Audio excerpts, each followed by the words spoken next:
ഹരേ രാമ രാമ രാമ ഹരേ ഹരേ, ഹരേ കൃഷ്ണ കൃഷ്ണ കൃഷ്ണ ഹരേ ഹരേ.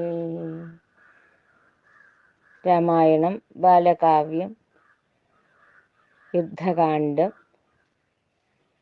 യുദ്ധാരംഭം തുടർച്ച. ദേവകുലാരിപ്രവരന കമ്പൻ രാവണൻ തന്നെ ശ്രേഷ്ഠ കിങ്കരൻ പിന്നെ വായുസുതനോടങ്ങാഹവം ചെയ്യവേ കായം വെടിഞ്ഞ് ദേവലോകം പൂകി സേതുവിന്മേലെ പരന്ന കവിവര സ്തോമത്തെ കണ്ട് ഭയന്ന ദശാനനൻ ആലംബമായി പ്രഹസ്തനെ കണ്ട് സേനയോടൊത്ത് ഗമിക്കാനരുളി. 4 സജീവരും വൻസേനയുമൊത്ത് പ്രാചീപുരദ്വാരദേശേ കടന്ന് വായുസുതനോടും ജാമ്പവാനോടും മറ്റുമാഹവം ചെയ്ത് പ്രഹസ്തനും പോയി. സേനകളെല്ലാം അങ്ങേറെ പൊലിഞ്ഞു, ആനയും വാജിയും സൈരഭവർഗവും എത്രയുമേറെ അത്യയം പ്രാപിച്ച് അത്യന്തം ഹീനരായി പൃഥ്വിയിൽ കാണായി. വാസരം തോറും ഇത്തരം വാർത്തകൾ കേട്ടുമടുത്ത രാവണൻ തൽക്ഷണം രോഷം ശമിക്കാതെ പ്രകമ്പനമായി വാനരരെ വധം ചെയ്യാനൊരുങ്ങി. രാവണന്റെ പുറപ്പാട്. 1000 അശ്വങ്ങളെ കൊണ്ടുപൂട്ടിയ തേരിൽ കരേറി രാവണൻ തൽക്ഷണം സേനകളും മറ്റമാത്യന്മാരുമൊത്ത് നീലാദ്രി പോലെ അങ്ങെത്തി രണാങ്കണേ. വാണം വരുന്ന പോൽ ജ്വലിച്ചു വരുന്നവ ആരൊക്കെയെന്ന് ചൊല്ലണമെന്ന രാമവചനം കേട്ട വിഭീഷണൻ ചാരുസ്മിതം പോണ്ട് ചൊല്ലിയതുവിധം.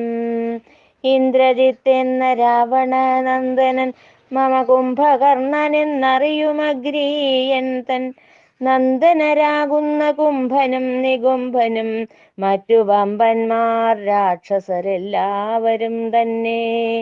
വിശ്രവസിൻ പ്രിയനന്ദനൻ രാവണൻ വിശ്രുതാത്മാവായ രാജരാജേശ്വരൻ ശൂരചിത്രകായൻ പോൽ പരാക്രമിയായി വെക്കം തേരിൽ കരേറി വരുന്നു. ഇത്തം വിഭീഷണൻ ചൊല്ലുന്ന നേരം ബദ്ധവൈരിയായി ആക്രമിക്കാനായി എത്തിയ രാവണൻ വാനരവൃന്ദത്തെ പത്രികൾ കൊണ്ടങ്ങെയ്ത് വീഴ്ത്തി ദ്രുതം. ജാനകീസ്തേനാം നിശാചരനെ കണ്ടങ്ങാഞ്ജനേയൻ ദ്രുതമാർത്തു വിളിച്ച് തേർത്തടം തന്നിൽ കുതിച്ചു ചാടിയിട്ട് ക്രുദ്ധനായ രക്കനെ താഠിച്ചു തൽക്ഷണം. ഇത്തിരി നേരം പൊരുതണമെന്നോതി ക്ഷിപ്രമരക്കൻ വായുതനയനെ അതിക്രൂരമായി തന്നെ പ്രഹരിച്ച നേരം മാരുതി മോഹിച്ചു വീണാനവനിയിൽ. വാനരേഷ്ഠനാം നീലനന്നേരം രാവണസ്യന്തനം തന്നിൽ കരേറി ചാടിയോടിയങ്ങ് നൃത്തം ചവിട്ടി രാവണനെ വെക്കമംഗലാപ്പിലാക്കി.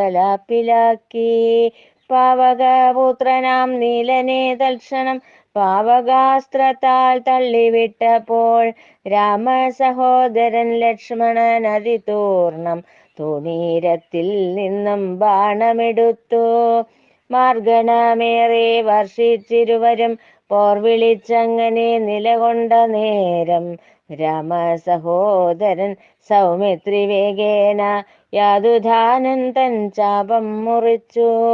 തൽക്ഷണം തന്നെ ദശാസ്യന്റെ വേലാൽ ശക്തിയറ്റങ്ങ് സൗമിത്രി വീണപ്പോൾ ശാത്രവന് ക്ഷണം മാരുതപുത്രൻ ശക്തിയോടെ തന്നെ താഠനമേകി. പിന്നെ പവനതനയന്റെ തോളിൽ തിങ്ങിയ രോഷാൽ രാമൻ കയറി പങ്ക്തി മുഖനോടെതിരിടാൻ വിശിഖഭക്ഷണമേറെ ചെയ്തങ്ങ് നിന്നു. രാവണൻ തന്നുടെ തേരും കുതിരയും സാരഥിയും മറ്റുമെല്ലാം ഒടുങ്ങി അതിദാരുണ ഭാവത്താൽ നിൽക്കുന്ന നേരം ശ്രീരാമൻ ദയാപരനാഹവം കീർത്തി ആഹവം നിർത്തി.